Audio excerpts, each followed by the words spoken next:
Oommen Chandy sir കണ്ണൂരിൽ ഉദ്ഘാടനം ചെയ്തിട്ടുള്ള കണ്ണൂർ ഇന്റർനാഷണൽ എയർപോർട്ട് പണി ഇതിന്റെ കൺട്രോൾ റൂമിന്റെ പണി ഏകദേശം കഴിഞ്ഞിരിക്കുകയാണ്. പിന്നെ ഇതിന്റെ ഭാഗമായിട്ടുള്ള എയർ ട്രാഫിക് കൺട്രോൾ റൂമിന്റെ ഒരു കൊണ്ടുകൊണ്ടിരിക്കുന്നത്. അബുദാബിക്കുള്ള ഫ്ലൈറ്റ് പോയോ? അബുദാബിക്കുള്ള കാറിന്റെ എക്സ്പ്രസ് റെഡി ആയിട്ടുണ്ട്. മട്ടന്നൂർ ടെർമിനൽ നമ്പർ 2 ഇവിടെ റെഡി ആയി നിൽക്കുന്നുണ്ട്. അരമണിക്കൂറിനുള്ളിൽ പുറപ്പെടുന്നതായിരിക്കും.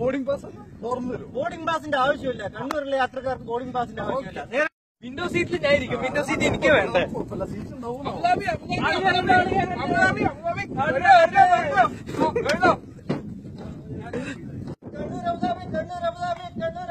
ഇപ്പൊ പുറപ്പെടുന്നതായിരിക്കും. അരമണിക്കൂറിൽ പുറപ്പെടുന്നതായിരിക്കും. കണ്ണൂർ അബുദാബി ആദ്യം ഒരു 2 സീറ്റ് മാത്രമേ ബാക്കിയുള്ള കണ്ണൂർ അബുദാബി രണ്ട് സീറ്റ് ഒരു 2 സീറ്റ് 2 സീറ്റ്